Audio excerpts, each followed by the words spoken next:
Ladies and gentlemen, welcome to our program, Protecting Children, Race, Family, and the Border. Please welcome Roger Severino, Vice President of Domestic Policy at the Heritage Foundation.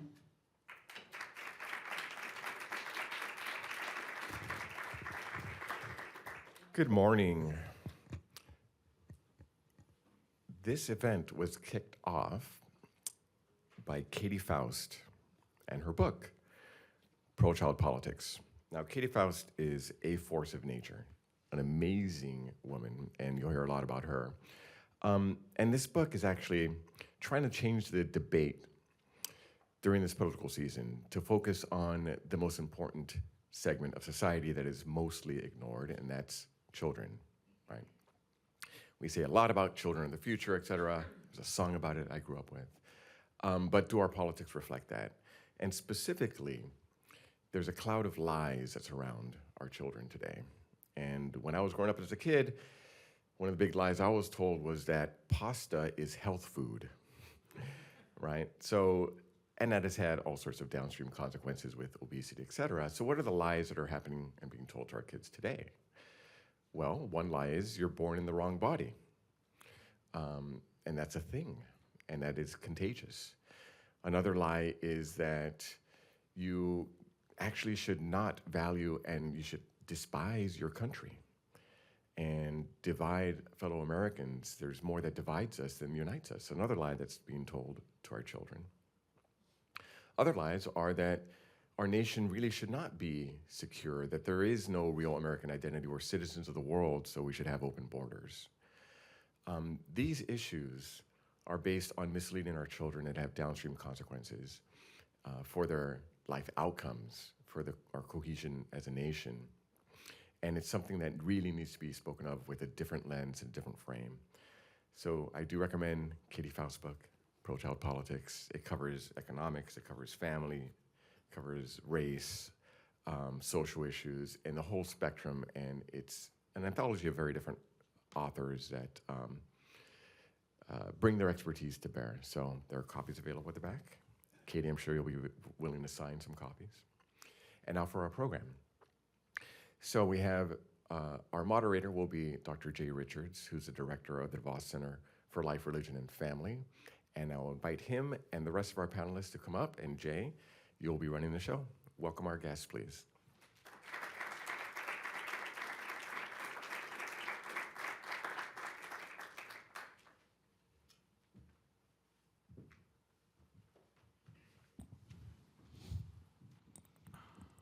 Well, it's good to see you all. And Katie, great to see you. And so I want to tell the private story a little bit about this book. And you'll remind me of the date. So I feel like it was still, when you sent me an email about this book, and I'm pretty sure it was in 2024, right? It was this year. It was in February. Yeah, it was February. Okay, that's what I thought. And so Katie said, I really want to do this book, and it needs to speak to the national conversation we're having. It's an election year. And it'll be an edited collection that'll involve, about 25 experts. And I've done edited collections before, and that, there's the cliche of herding cats that it doesn't sort of do that. I said, you're crazy. Awesome idea, and I think you could do it. Go for it. But this sounds wild. And you did it. You absolutely did. I don't know what kind of torture devices you used to get the contributors, to sort of do this. Yeah. But it's terrific. I mean, how many contributors? I mean, We've got 19. Wow. Well, 20 including the conclusion. And I actually did have somebody in the publishing world say, this will fail. Do not do this. Yeah. Like when you are going to put together a book, a collection that addresses both digital technology and policing, immigration and ESG, life issues, family issues, pornography, and energy and the environment, you're not going to have a book. Right. You'll just have a collection of essays. So, and you're not going to be able to do it on time. Like publishing these days is 12 to 18 months, and we needed it in 6. Yes. So thankfully, we were able to conscript, and I say that, because I coerced many of them into doing this. 20 subject matter experts who framed their area of expertise through the lens of what if we put kids first? Yeah, absolutely. And so I'll properly introduce you. Katie Faust is the head of Them Before Us, an organization and a ministry. You're from the Seattle area, but is really about this, is about what if we think about policy and culture with the good of children in mind? How does that restructure us? Yeah, so really good to have you here. My colleague Laura Reese, who is the head of the Immigration and Border Security Center here at the Heritage Foundation, wrote the chapter on that subject. And then my colleague in the DeVos Center, research fellow Delano Squires, who is expert in family policy. So these are two of the Heritage Foundation contributors, and then Katie was both a contributor and also the editor and the corraller of this project. It's absolutely amazing, and here we are in October. So Katie, let's start with you. So I've heard you say many times that marriage is a matter of justice for children.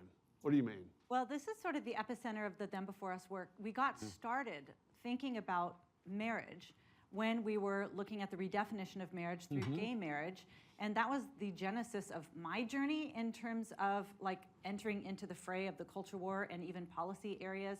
And it was simply because I saw that adult desire was overriding the rights and well-being of children in matters of marriage. And any of us, that are familiar with the topic, the truth is Delano was just as qualified to write the family chapter as I was. But again, that conscription, that coercion came into place, and he agreed to write the chapter on race instead. But as anybody who has studied the issue of marriage understands that when you get marriage wrong, children suffer. And almost every major social issue that we're facing today, from child poverty to teen homelessness to teen suicide, high school dropout rates, depression and anxiety, teen pregnancy, really all of those demographics have something in common, and that is that they are overpopulated with fatherless children. That any time a child does not grow up with their own married mother and father, they are at disproportionate risk for all of these issues, these social justice issues that government and volunteers and nonprofits spend so much time addressing. And so when you get marriage wrong, it is an injustice to children. When you redefine marriage, you redefine parenthood to make mothers or fathers optional in the life of a child, and that subjects them to a variety of different risk categories. And so we at Them Before Us started talking about why marriage is a matter of justice for children, why all family issues need to be centered on the rights and well-being of the child. When I go out and speak and write, I talk about the importance of defending children's life, family, mind, and body. And then this project is simply taking the Them Before Us lens, put children before adults in all different areas of politics, economic, national, security issues, cultural issues. And so that matter of justice for children actually can and should work itself out in all areas of policy. I just want to underscore what you said there, that you connected the welfare of children and social justice, because this is a term, unfortunately, that's been conscripted basically to mean everything but family policy. And family policy is put in that's sort of social things that conservatives get fixated on. But I think that's the kind of crucial point of your message, right? That no, in fact, if you actually are concerned about justice, including the justice that governs who we are as a society, you're going to focus on marriage and family, and in particular, the well-being of children. Yeah, we often say you will get no social justice until you secure individual justice for individual children. So go ahead and spend your hundreds of millions of dollars and create all of your other nonprofits to try to stop the bleeding. But if you actually want to heal the child, mend the child, and make sure they aren't injured to begin with, you protect and you preserve their natural rights, not just their right to life, but their right to be known and loved by their mother and father. Wow. So Laura, let's turn to you. Because, I mean, you're our border and immigration guru here at the Heritage Foundation, and people just intuitively might not connect how I would say our policies or our lack of coherent policy on border and immigration affect children. But give us a sense of that. Yeah, so when I was talking to Katie about doing this book and the chapter on it, I said to her, well, I need to talk about unaccompanied alien children because they simply don't get enough attention. And it is due to bad policies, bad law, and this administration's open border policies that have just really exploited this group of people. So I have to give a little bit of history because it becomes important when you see the numbers. This goes to two members of Congress from California who introduced a bill called the Unaccompanied Alien Child Protection Act as early as 2020. Senator Dianne Feinstein and Representative Zoe Lofgren. They kept trying to pass the bill. It didn't pass until 2008 when a must-pass Trafficking Victims Protection Reauthorization Act was up. And another Californian, Representative Berman, said, we're going to put your unaccompanied child protection bill in this. It will pass and we'll be good to go. And that's exactly what happened. But what this law does, the Unaccompanied Protection Act, is it incentivizes more unaccompanied child border crossings because it gives immigration benefits if you cross the border as an unaccompanied child. And so when the bill was first introduced back in 2000, anyone who bothered to read it, it was clear to see you are just encouraging more parents to send their child across the border alone, thereby endangering the child. And so when this bill passed, the numbers just skyrocketed. Fast forward to this administration. Secretary Alejandro Mayorkas of Homeland Security comes into office, and he repeatedly says on TV and in public, if you come as an unaccompanied child, you will not be sent back. Well, let's see the results. Can we put the chart up on the screen, please? So the law passes in 2008, so you see what the numbers do, and you see the jump when Biden comes into office. So just during the Biden administration, we have about 530,000 unaccompanied alien children who've come into the U.S. And they have to go through the cartels. Girls are often raped along the journey, and their situation doesn't get better once they cross the border. They are then often turned into sex trafficking rings, child labor violations situations. And this administration has lost about 325,000 of these children. And so the conditions are just ripe for endangering the children. And the Secretary of Health and Human Services, which is responsible for sheltering these children, treats them like widgets. He has been quoted as saying, Henry Ford would be disappointed, we're moving too slowly. And so they're turned over to sponsors who aren't vetted, and that's why we have so much sex trafficking now and child labor violations. So it's sort of the mother of all unintended consequences, or at least falseness in advertising, because the bill, if you just read the title, it's about children.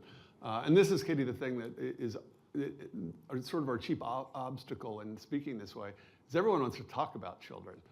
Everyone wants children in the title of a bill, of course, that they're sponsoring. But it's one thing to advertise it that way. It's another thing to actually develop a policy that incentivizes actions that help children. I mean, this is just horrific. And it's very hard to believe that anyone left, right, or center would think that this is a good idea or a good outcome.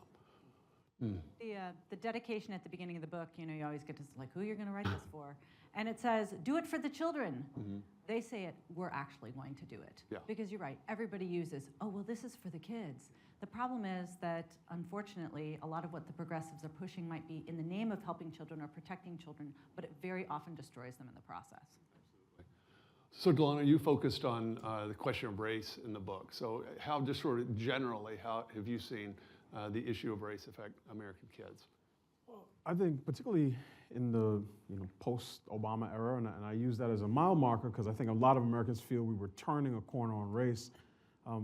I feel like we've become more obsessed with race in terms of our rhetoric and media coverage, and then it's also led to some really bad public policy.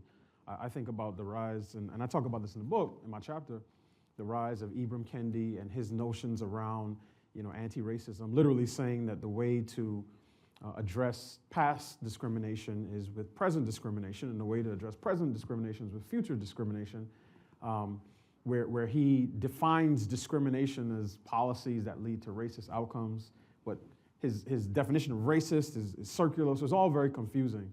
But what we see is that our inability to process and deal with our history on race has led to some really, really bad policy outcomes. So I think about everything from school districts removing homework and colleges, removing SAT requirements. I mean, the state of Oregon removed requirements for students to be able to show proficiency in math and in English.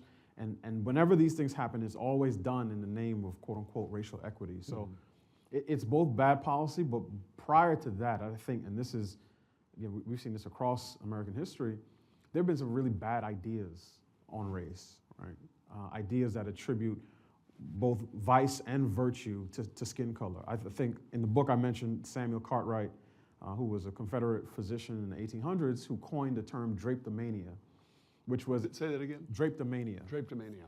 which was a medical condition that he came up with to describe the tendency the tendency of slaves to want to escape to freedom. So the fact that they wanted their own freedom and were willing to run away for to secure it, he thought was a mental condition. And I link Samuel Cartwright to Robin DiAngelo and her ideas around white fragility, because to her, you know, it's strange when white people say, no, I don't actually, I'm not racist and I don't want to be blamed for the racism of other people, but I make the connection because what I'm saying is both of these people were and are trafficking in racial pseudoscience. And it's the type of thing, as I said, where they ascribe the sort of normal range of human emotions and behaviors to skin color and ethnic background. So I think that the major thrust is that the issues that we confront as people, as humans, let alone Americans, are ones, and particularly the things that we see in one another that we don't like, those are issues of sin and not of skin. But when politicians, policymakers, people in the media don't get that right, and when their worldview is off, then it leads them to make bad policy decisions downstream. Well, so all the chapters deal with this idea of the sort of lies we're told about these issues, and so that's a recurring theme. So to that editor that told you it would just be a random collection, you need, say, actually, look, there's a thread. It prompted me to be like, oh, maybe I should offer some structure here. And so they all complied with my insistence that we start with the real life story of a child who was harmed because we got immigration wrong, because we got race wrong, because we got family wrong, because we got taxes wrong, because we got energy wrong. And again, that's something that the right has failed to do. We have failed to directly connect our policy with the victimization of the most underprivileged, like Roger was saying, the class that has the most at stake, and that's kids. So they all started with the real life story of a child who was harmed, and then they outlined the lies of immigration, the lies of race, the lies of family, the lies of education, the lies of pornography, the lies of digital technology, the lies of policing, the lies of national security. And then they drew a direct connection between those lies, largely progressive lives, and child harm. Yep.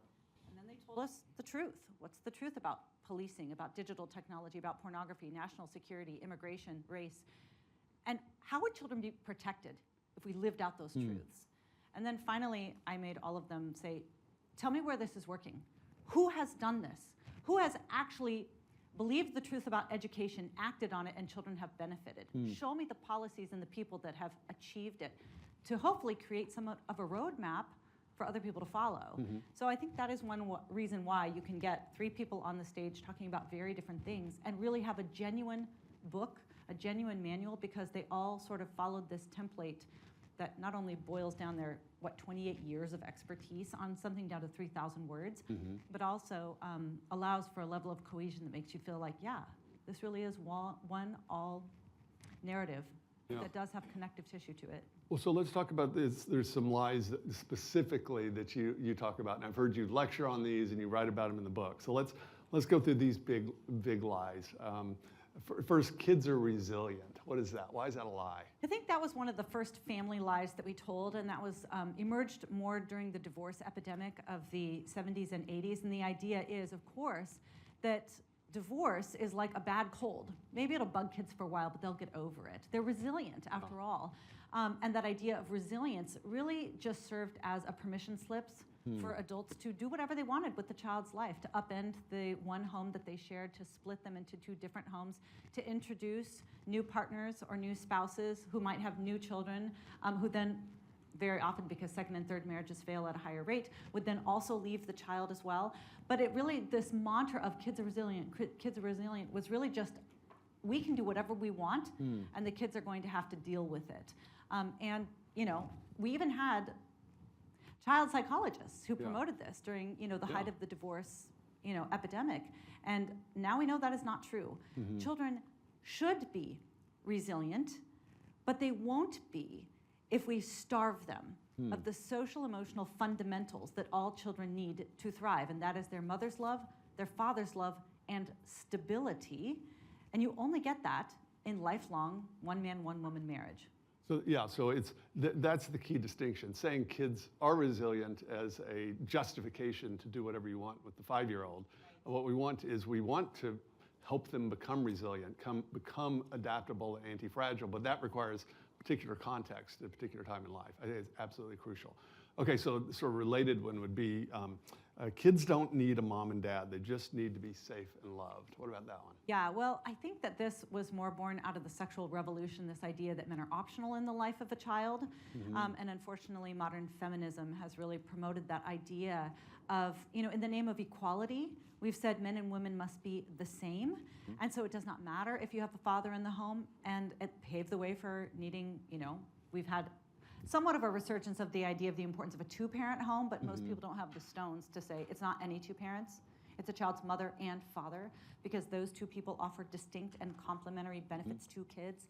They maximize a child's development with the different ways that they talk to kids, discipline kids, play with kids, orient the child to the world.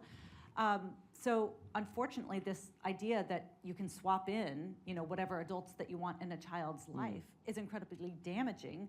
And I talk in the book, one of the stories is a girl who was raised by two mothers who had stability and who had, two-parent input, but she hungered for a father's love. Because, even if 5 Supreme Court justices decide that men or mothers are optional in the life of a child, children don't want to comply with that. They still they long for their mother and father, even if culture says that those parents are irrelevant. Well, and you mentioned, there's lots of social science data on the different ways in which, on average, fathers and mothers parent. And almost any parent knows this intuitively. It's the father that's throwing the child in the air, and it's the mother that's really upset with the father for throwing the child in the air, right? It's just almost always how it goes. But there's a lot of data on this, but we're basically asked to just sort of ignore our common sense on these things, So the third lie that's related to this would just be, love is all that matters, biology doesn't matter. Why is that a lie? Yeah, the love makes a family really just says that it does not matter if you have a genetic connection to the child. All the child needs is love. And that is just a permission slip, right, to just cut off a child's biological parent. Now we're seeing that, I would say, primarily through the use of reproductive technologies and third parties, somebody else's sperm, somebody else's egg, somebody else's womb. The problem with believing that biology is irrelevant is that it jeopardizes children's genuine safety and thriving.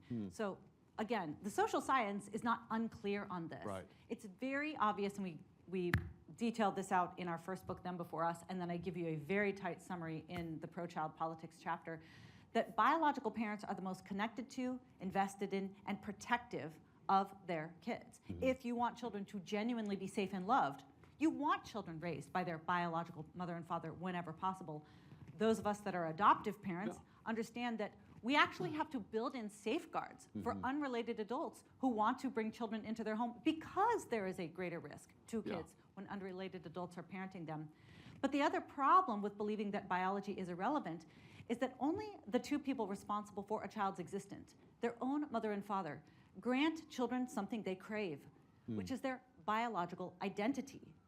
It is very hard for children to answer the question, who am I, if they cannot answer the question, whose am I? And so you wonder why you've got so many children that are grappling to, clinging to, trying to discover some kind of identity for themselves, oftentimes through a sexual identity. And it is because we have cut them off from these sources that typically have furnished children with a transcendent and reliable and stable identity, that is their kinship network, their extended family. And we've said, you just have to recreate this for yourself out of whole cloth. Powerful stuff. So Laura, talk about some of the lies on borders and immigration that you deal with in your Yeah, chapter. so Katie alluded to one before about, think of the children. And the lie we often hear is these sorts of policies, open border policies, help vulnerable populations, and who's more vulnerable than children. And yet the left can see these numbers. The left can read the New York Times stories that has chronicled many of these unaccompanied children going missing, put into sex trafficking rings, or working 5 a.m. shifts before school at an assembly plant. And yet they haven't changed the policies. Why not? And frankly, it's because they're exploiting this population for their own adult interests, whether that is globalism, open border policies, money, power politics, sex, you name it. And frankly, the left is building an immigration system on the backs of children, because in a few years, they're going to argue we need to give these children who came over the border unaccompanied green cards because they came unaccompanied. That's how they designed it. Another lie is we need more immigration because our fertility rate is decreasing and our population rate isn't keeping up among native-born Americans. And yet it's the left that discourages marriage and family and so encourages abortion at every turn. So it just belies their argument. One currently is the left continues to go back to the Trump administration and say the Trump administration separated 5,000 families after they crossed the border with their zero tolerance policy of prosecuting adults if they crossed illegally, ripping children out of the arms of their mothers. And yet they are silent on these numbers. They are silent on 530 unaccompanied children where they are literally separated from their families. They are silent on the 325,000 missing unaccompanied children. They're silent on the tripling of sex trafficking. And so this particular lie is going to build and build as the election comes, and we'll see what the results are. So 325,000, this number is, I'm having a hard time getting my mind around this. I mean, where are these kids, at least insofar as we know? I assume it's just going to be kind of general buckets, but where do you think they are? So after DHS processes them at the border, DHS has to turn them over to Health and Human Services, which is responsible for providing shelter. And so HHS finds sponsors, an adult who is willing to take in this child. Ideally, it would be a relative, but because these numbers are so high, they take anybody and they don't vet them. So the sponsors could be illegal aliens themselves. They could be traffickers. They could have multiple children in a small apartment or home. They could have inappropriate mixes and ages of children with adults. And because so many are being put into trafficking, then they just lose touch. And so HHS will have a contractor maybe reach out 2 times to the sponsor, and if they don't reach them, then they're considered. So this, I mean, I want to contrast the difference between this and the vetting that's involved in adoption, because Katie and I, we're both have children that were adopted, and there's an intense vetting process. Delano too, involved in that, and that's what, in some ways, the biology is plan A. That's God's plan A. Adoption is plan B when there's some tragedy. But as you said, they're really detailed safeguards, and that's what I think makes adoption different from some of these other situations, because I recall something like 12 months of detailed interviews before being considered eligible for this. It just doesn't sound like anything like that's happening at DHS. I listened to this. I hope that everyone has the same response of being absolutely enraged. Enraged. And when Delano talks about, the stories that he shares, the story that he shared at the beginning of his chapter 2 about the victimization that children experience, and that we pay attention to that victimization when it is in line with our racial narrative, great. But I will tell you that this approach of looking at politics through the lens of child protection is going to accomplish things that simply love the chart. The chart is not going to necessarily move people the way the story at the beginning of your chapter of the girl being trafficked and then funneled into, forced labor after she went through the atrocities of being handled by the cartel. That is going to do something for people. Wake them up. Show them the importance of getting these things right. Because no longer can we just pretend like, well, this is victimless. Well, it's just one policy here. No, you get this wrong. Kids die. They're sold. They lose their family. They struggle with their identity. We steal their opportunities. We steal their resources. We steal their future. And the right response is to be enraged and then take action. And so I want Delano to talk, but I can't listen to you talk about what is going on to these 500,000 children, 330 that we don't know where they are, but we would rather look good. The adults in charge would rather look good. They would rather not have pictures of kids in cages and hand them to traffickers because they prefer their own political futures to child protection. Needs to end. Needs to end. Put your foot down. Get involved. Elect the right people. Start, hold people accountable. Absolutely. Yeah. So Delano, you talk about, one of the lies is this idea of racial equity, especially as it's applied to, say, K through 12 education, this idea that this is going to be the sort of proper criterion for how we treat children. So what's the problem with that? Well, many problems. One, I think in terms of, people talk about the achievement gap and outcomes in the classroom.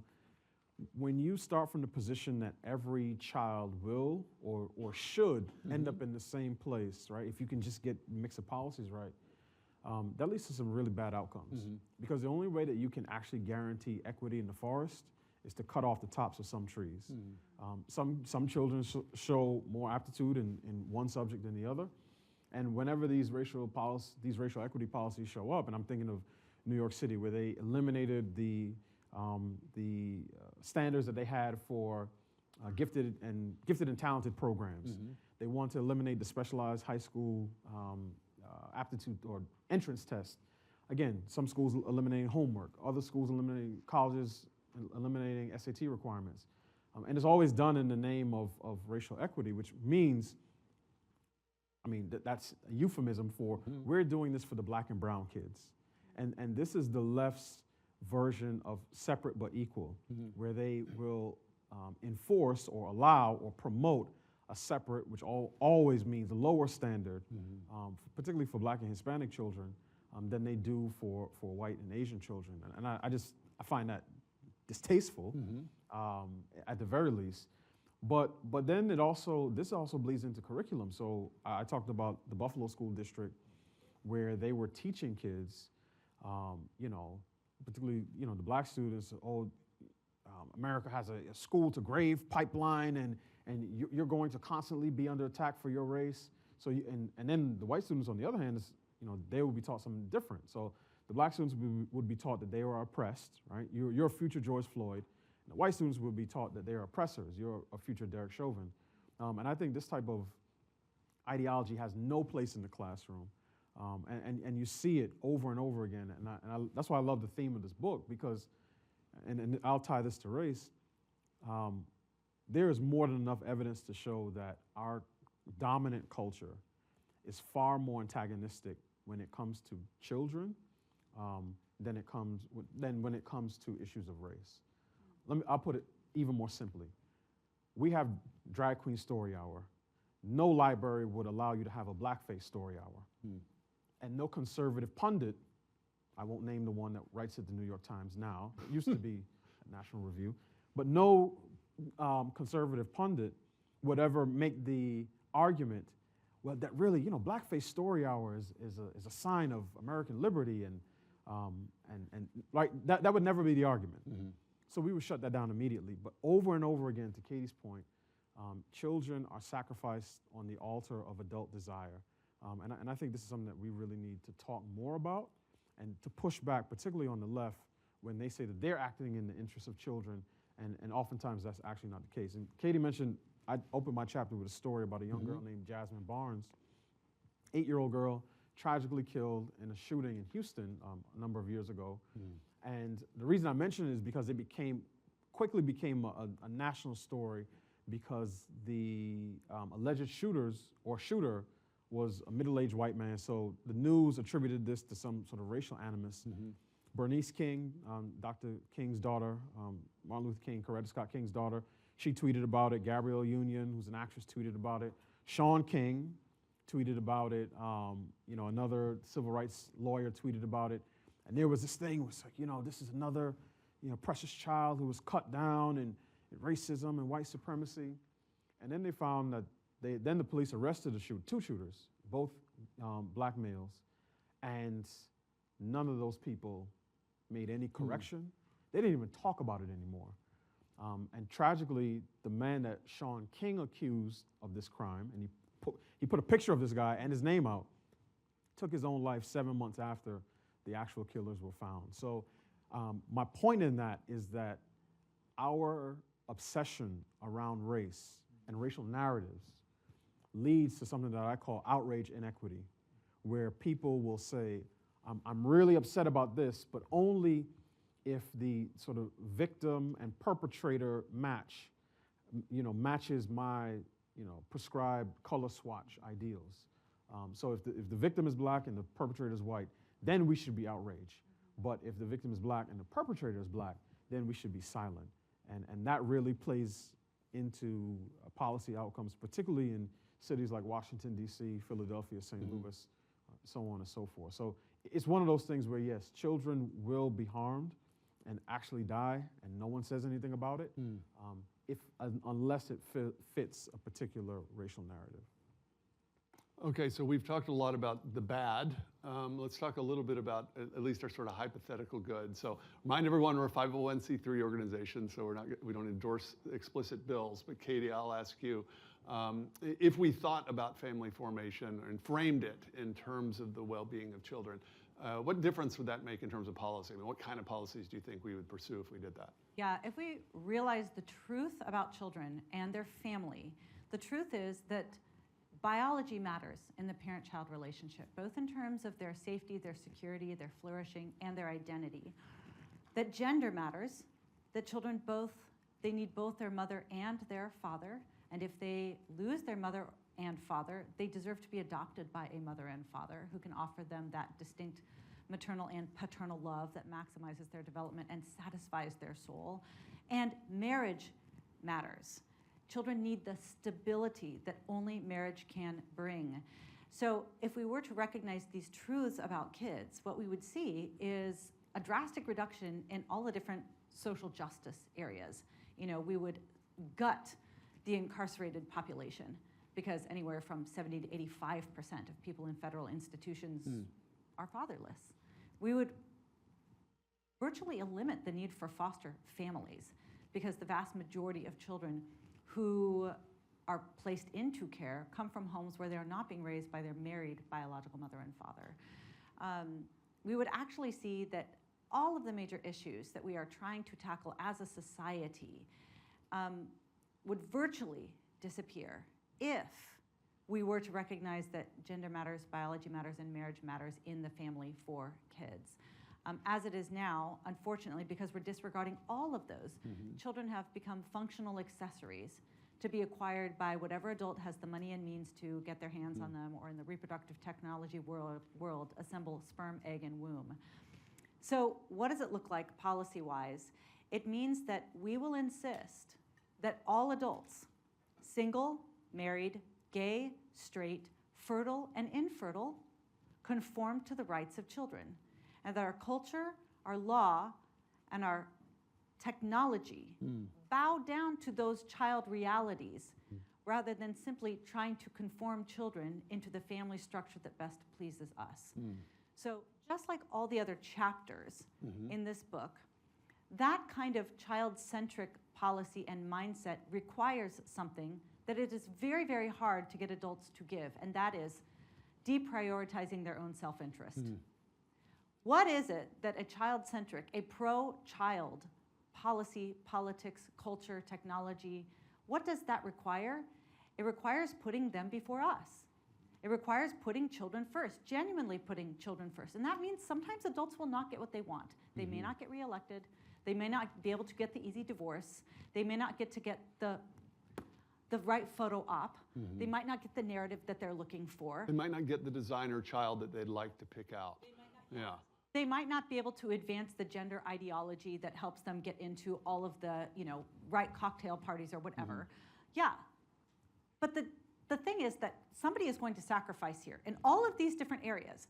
Whether you're talking about energy or the environment or ESG and DEI, digital technology, religious liberty. I mean, you look at all of the different topics we address in pro-child politics, and you are going to see a pattern. Someone will sacrifice. Don't pretend like nobody's sacrificing here. Somebody will sacrifice. But in all of these areas, we have simply said, it's going to be the kids because I'm unwilling to do it.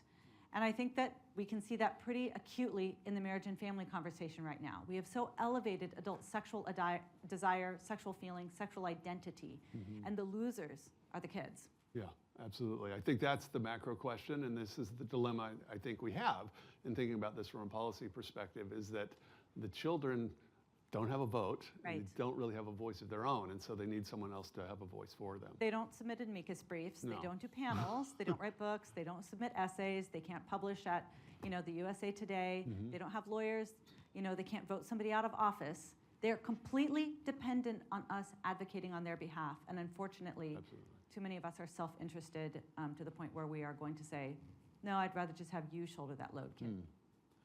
So Laura, a very specific question about what policy or set of policies would solve this very specific problem of unaccompanied minors crossing the borders. What would you suggest?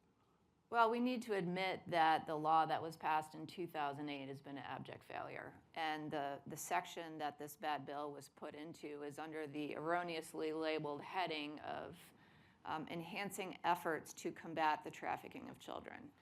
I'd call that a failure. So, parents have been very brave and have grown more activist recently since COVID about masking and closing down schools and sexual identity, et cetera. We need our members of Congress to model that bravery and behavior and admit this has been a failure. This 16-year pipeline of children and sex trafficking needs to end, and we need to repeal this section of the bill. We need to repeal Section 325 of the Trafficking Act.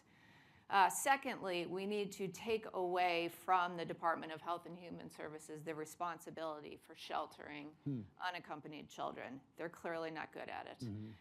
Give it back to DHS. A side issue is our immigration system is way too fragmented across multiple departments, and this is just one example. And so one department doesn't know what the other department is doing, and then people fall through their cracks, and in this case, it's children. And then third, we need to stop funding the non-governmental organizations or NGOs that are making billions of dollars facilitating the trafficking of children and mass migration. And so, we're talking about religious organizations here, including Yes. many that, would otherwise be our friends on many things, but the incentives can corrupt even the most well-intended individuals and organizations. And I know this, the border crisis is rife with that, right? Absolutely. Well, so Delano, if you had your sort of ideal scenario, I know that you pay exquisite attention to the education of your own children. If kids right now around the country were able to be taught what you think the sort of proper message on race is, what would the kids that are kids now grow up believing on this issue? That's a great question. I think one of the things I think they should believe is that your skin color doesn't determine your character, right? It doesn't, again, neither vice nor virtue can be ascribed to skin color. And I think the ways in which racial essentialism has worked its way into the classroom have been really, really toxic. In the same way that we talk about gender ideology, it's some of the same stuff. And in fact, and I saw this searching for schools for our eldest daughter, who's 8 now, in DC, when we lived in DC. We were seeing how the Black Lives Matter organization was used to funnel some of these ideas in. Many people don't realize BLM had, of their 13 original principles, one of them was being trans affirming. And when the DC Educators for Social Justice, which is an organization, wrote curricular resources for schools on every level, the resource for pre-K, which in DC means 3 years old, pre-K through 2nd grade, for that principle included showing children a video of Jazz Jennings, who some of you may be familiar with the name from the show I Am Jazz, showing them a 5-minute video, which I think was produced by the Human Rights Campaign. And at the end of that, the children would be able to recognize the words transgender and non-binary. So this was what was coming into schools for kids as young as 3 under the guise of BLM. So I think part of it is getting the ideology out of the classroom. I think the other part of it is returning to a time where teachers tried their best to maximize every student's potential, right, according to that individual student, not according to the student's the fact that they are in one particular ethnic group or another. And actually, one of the things I think about, I talked about Success Academy in New York City, which works almost exclusively with low-income Black and Hispanic kids. And that school is a public charter school who the city fights at every turn for space and resources. Those kids do better on state standardized tests than many of their much more affluent peers out in the suburbs. So I think that model of education excellence, regardless of a child's socioeconomic status, is one that we should hold to. And even, and I've talked about this even here at Heritage, I think about the legacy of Dunbar High School, which used to be named M Street School in DC, which, I mean, less than 2 generations removed from slavery, was sending kids to elite colleges. You know, these students had a curriculum of Latin and Greek and trigonometry and algebra, you know, the sort of classical education, liberal arts education.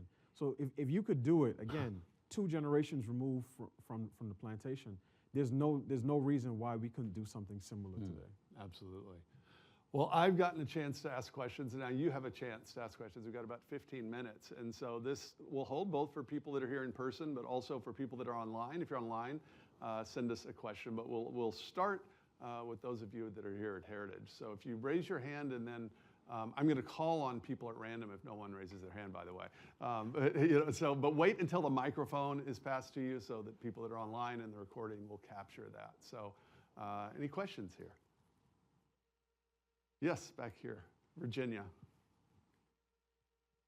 Hey, Virginia Allen with the Daily Signal, and I see Mark Morgan is standing right behind me. And Laura, I've asked this question to Mark as well, but would love to get your thoughts on why haven't the loopholes been closed specifically within the Trafficking Victims Protection Reauthorization Act and the Flores Settlement Agreement? You know, even when Republicans had control of the House, Senate, and the White House, those loopholes were not closed to protect kids. Why? Well, with immigration generally, any bill becomes a Christmas tree, and they all die of their own weight. But this was something that was corrected in H.R. 2, the Secure the Border Act, which passed in May of 2023 through the House, which is a fantastic bill. That would have closed this loophole along with some others. Unfortunately, it's been sitting on Senator Schumer's desk collecting dust. And meanwhile, he and a few other senators introduced their own bill in the Senate, which was actually a terrible bill. It was right to fail, though that is the one that Kamala Harris keeps talking about. But H.R. 2 is the right way to go, and that loophole does need to be closed. There's someone else back there as well, I saw. Yes, over here. Simon, yeah, wait for the mic. Thank you. Question for Delano. I was a teacher once, and I noticed that the biggest issue in controlling a class is discipline. And we've seen in the past couple of years, I think it started under Obama with the Department of Education, rolling back class discipline in the name of equity and justice. Can this be reversed? I certainly hope it can. I don't even know, honestly, I don't even know if it could be reversed even in a more conservative administration, because one of the things that's happened, and I think this is a general statement, because the left so frequently sets the terms of debate, the right almost inevitably will follow. So I think there are conservative politicians who will see a difference in discipline rates across race and say, well, this is caused by some sort of racist intent, particularly if the people in charge are Democrats. Then it's easier for them to say, oh, well, you're the real racist. No, you are. So I hope it's something that can be addressed, and I'm glad you brought that up, because in the same way I talked about Jasmine Barnes and some of the issues around sort of outrage inequity, people don't realize that in those instances where there are different rates of suspensions, the kids who are oftentimes the victims of these things are actually also Black children. And part of the problem, I think, with how we think about race in this country, and again, this is a bipartisan problem, is that we tend to think about Black people specifically as victims of racist systems as opposed to victims of violent crime. And this bleeds down to the school system. So it's like, okay, if I'm the kid and I beat up somebody and I get suspended, then someone will advocate on my behalf. But if the kid who I beat up, who looks just like me, he's a silent victim. No one really cares. So I do think that there needs to be more discussion, a more elevated discussion around these issues, because to me, the least intelligent way to address public policy is just to say, okay, which demographic group does this affect most? Because that doesn't tell you anything substantively about the issue that's actually being addressed. And I do think that that's something that has to be addressed. Other questions in the room? Yes, back here. Again, for Delano, you were in the city administration at some level, and the DC administration. Do you think that if there's a trifecta in these elections, that Congress could use DC as a model for changing inner city or well, just paying more attention to the rights of children, parents, empowering parents in the education process and things like that, or is that kind of a dream? I mean, there's nothing wrong with dreaming. There are a couple of issues that complicate that. Obviously, DC has fought for home rule and local control of its finances and its governance for years. I'm generally sympathetic to that. I think the bigger issue, honestly, is just it's the worldview. So my last year in DC government, I was in DC government almost 15 years. I was with the Office of Gun Violence Prevention, where 90+% of the victims were young black men, as were the perpetrators. I sat catty corner to people in the Office of Racial Equity, which is an actual office in DC. And I remember them doing a preview of their racial equity action plan. And this thing had equity indicators, including how far people are from parks and green space and other things that you would think to hear.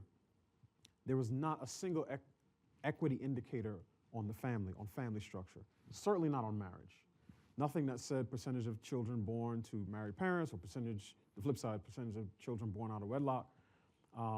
So I just don't think that the worldview exists oftentimes in local government to account for these issues, because the left loves every system, every institution other than the institution of marriage, right? And every structure other than family structure. So I'm not particularly optimistic that much would change, based on who comes into the White House.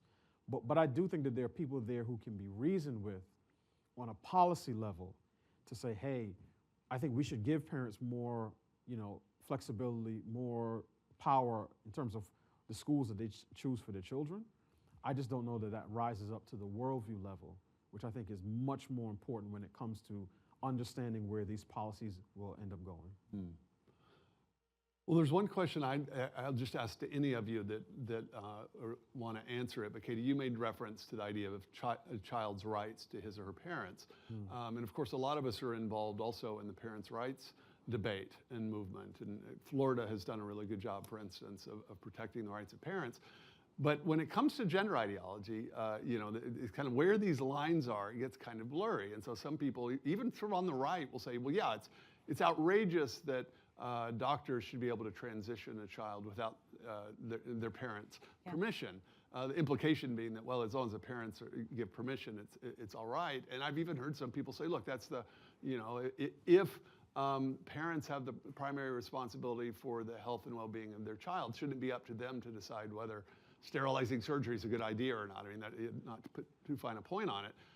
But how do we conceptualize this? Because there's parents' rights and there's children's rights. And unlike other rights, the universal right to life, for instance, right? You can understand that if you have a right to life, I have a duty not to murder you, right? And vice versa. So there's always a kind of a corresponding right and a corresponding duty, and it's symmetrical between everyone. So that's actually a really good heuristic for figuring out what are the real rights. Yeah. But of course, we also have the strong intuition that parents and children have rights as well, but those are asymmetrical. So how do you think we should conceive of that? Well, two things. Number one, when you properly define rights, what you see is parental rights and genuine child rights perfectly reinforce one another and complement one another. So, and I think in a room like this, you're like, check. But here's the other thing that I think, again, from a tactical perspective, because I think that conservatives are generally right on all the issues. I think that we are bad at tactics. I think we're bad at communicating. I think that our messaging does not connect with people that are honestly outside of the DC area, just because I am way outside the DC area. And nobody knows what the Heritage Foundation is where I live in Seattle. People just know, don't touch my kid. Keep your hands off my kid. That is what people understand. So I totally understand that the parental rights movement has, for very good reason, garnered a lot of momentum, and I'm very grateful for it. But I will tell you something, it is insufficient. The parental rights movement is absolutely insufficient when it comes to protecting children from the myriad threats against them. And that is why I advocate for a child protective perspective, not just on matters of life, not just on matters of family, but actually dominantly on every cultural issue. I think that the culture war in general can be summarized in protecting children's life, family, mind, and body. And that's how we should message about it. Because parental rights does not mean I can poison my child. It doesn't mean that I can surgically mutilate them and chemically castrate them, right? Parental rights is, first of all, misunderstood.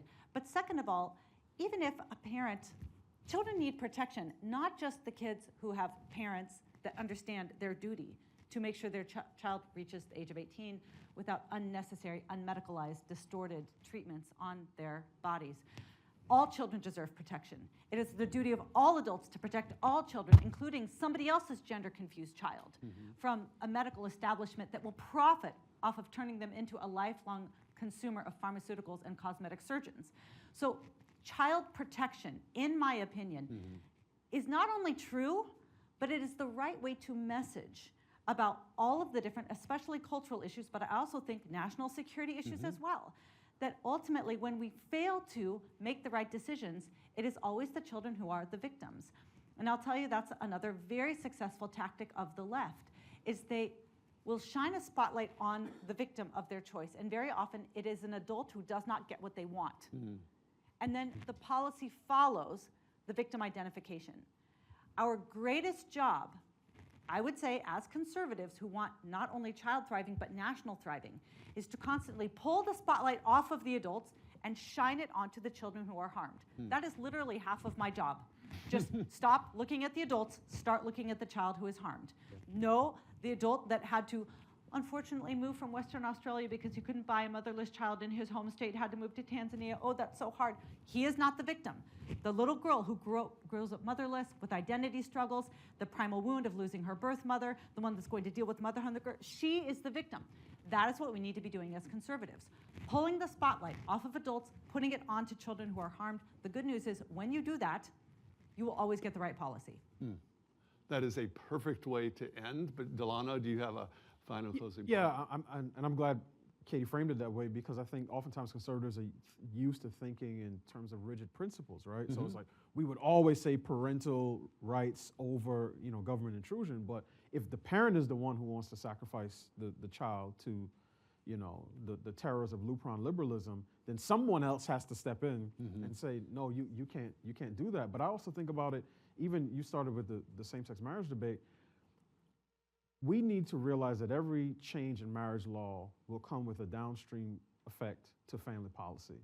So when those three guys show up at a New York courthouse and say, no, we have a right to get married, think about the child who's going to be harmed when they say, well, marriage license is stamped, now let's go down to the foster agency and go pick us out a nice kid.